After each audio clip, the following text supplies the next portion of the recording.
This is the news update that is changing the conversation on justice, religion, and international pressure in Nigeria right now. The headline you saw is not just a local story. It is an international diplomatic incident that has culminated in a shocking decision by the Adamawa state government.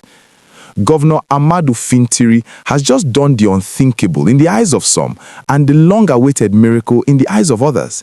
He has signed the pardon for Sunday Jackson, the man who was sentenced to death for killing a herdsman. This decision, announced just yesterday, December 23, 2025, has sent shockwaves through the north, and reports are flying that figures like Sheikh Gumi are less than pleased with this turn of events. We need to break down exactly who Sunday Jackson is and why his release is such a massive deal. For over 10 years, this man has been the face of a bitter legal battle. In 2015, on his farm in Demsa local government area, a confrontation broke out. Jackson, a Christian farmer, was accused of killing a herdsman, Buba Ardu Bawuro. The court convicted him of culpable homicide and sentenced him to death by hanging. The Supreme Court even upheld that decision earlier this year. But Jackson's story has always been one of self-defense. He claimed he was attacked on his own land, stabbed multiple times, and only fought back to save his life.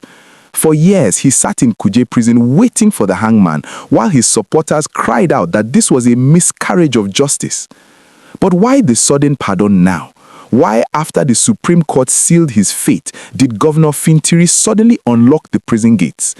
The answer lies in Washington, D.C., and specifically with the new administration of President Donald Trump.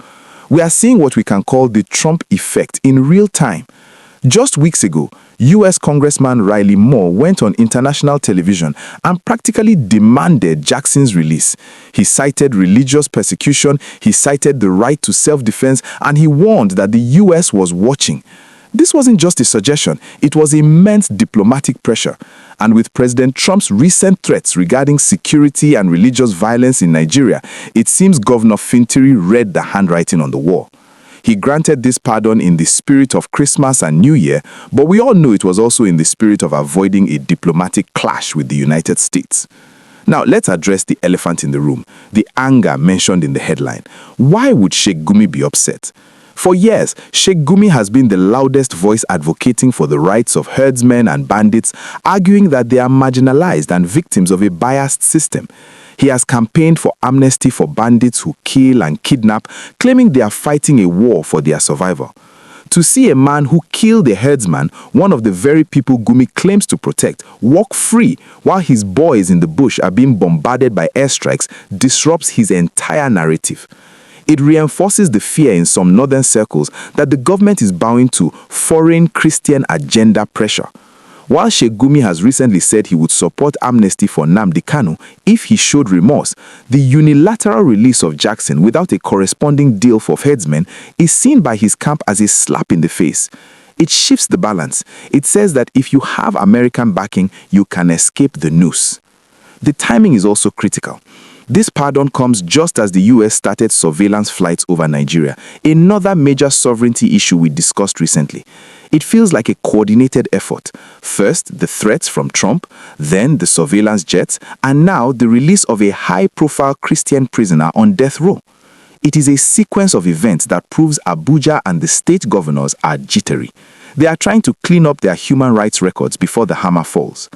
But for the family of Sunday Jackson, this is nothing short of a miracle. This is a man who has never seen his 10-year-old daughter because she was born after he was arrested. He has spent a decade in the shadow of death. Yesterday, he walked out of Kuje Correctional Center a free man. Can you imagine the scenes at his home? The tears, the relief. It is a human story of survival against the odds.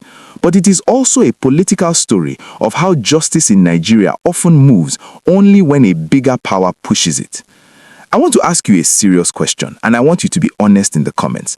Do you think Governor Fintiri did the right thing by pardoning Sunday Jackson, or was this a surrender to American pressure?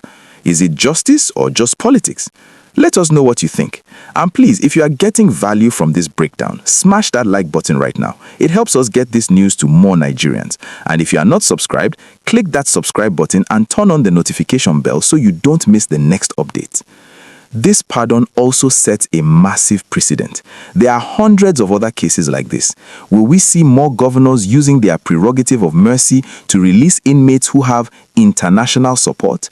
And how will the herdsmen groups react? Will they see this as an injustice against their member who was killed? These are the dangerous ripples that this decision creates.